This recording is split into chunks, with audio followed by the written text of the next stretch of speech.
"You'll never make it." Those 4 words followed Zion like a shadow, not from enemies, but from people who were supposed to support him. Born with a weak leg that caused a permanent limp, Zion grew up hearing what he couldn't do. At school, he was the last one picked for games. On the streets, kids mocked the way he walked. Teachers gently suggested he focus on academics, and even his own parents encouraged him to pursue safe goals. But inside, Zion burned a fire no one could see. A quiet, defiant voice that whispered every time he was pushed down, "I will never admit defeat." From a young age, Zion was fascinated by martial arts. He'd watch old action movies, mesmerized by the speed, discipline, and strength of the fighters. He dreamed of becoming one of them, not for fame or glory, but to prove to himself that he was more than what others saw. When he told people about his dream, they laughed. "Martial arts? With your leg?" they mocked. But Zion didn't waste time replying. While the world doubted him, he trained in silence. With no gym, no coach, and no equipment, he turned his backyard into a training ground. Every evening after school, he tied small weights to his weak leg and practiced until the stars filled the sky. His muscles screamed, his bones ached, but his spirit refused to break. Day after day, year after year, he improved. The limp didn't disappear, but he learned to move with it, not against it. He studied techniques from videos, practiced strikes, worked on his balance, and above all, built a mindset of steel. Still, he kept it all to himself. He wasn't looking for praise or applause. He was building something deeper, self-belief. Then one day, he saw a poster in the town square.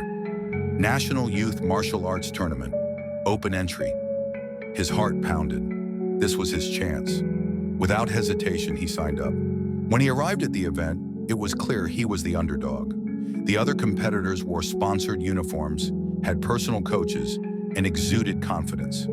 Zion, in simple joggers and a worn-out shirt, stood quietly among them. Some noticed his limp and smirked. One even joked, "Maybe he's here to watch." His first match was against Rehan, a muscular, well-trained boy from a big city dojo. When Rehan saw Zion, he laughed. "I don't hit people like you." "It wouldn't be fair." Zion didn't respond. He simply took his position and waited. The bell rang. Within seconds, Rehan landed a heavy blow to Zion's chest, knocking him to the floor.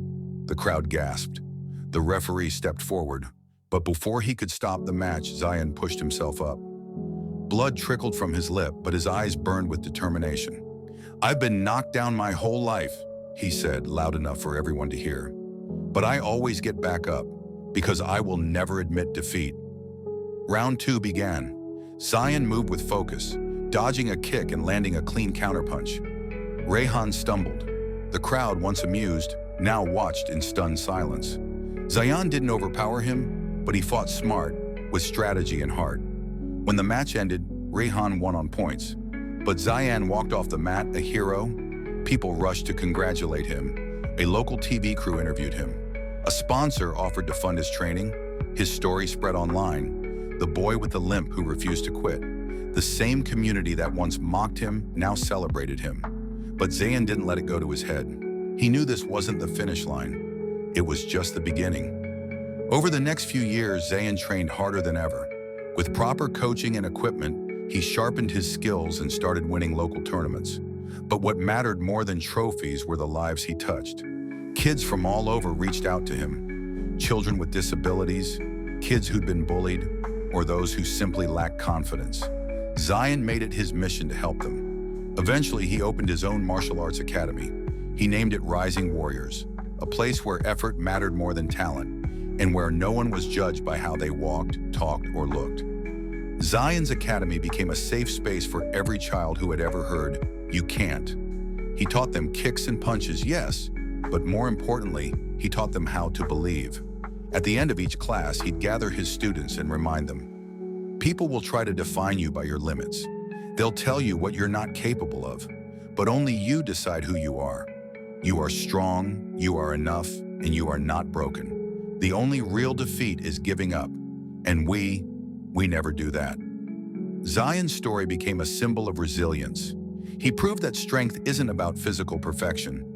It's about mental endurance. He showed the world that a person's true power lies not in their body, but in their will. He turned every scar into a medal, every insult into a stepping stone, and every fall into a rise.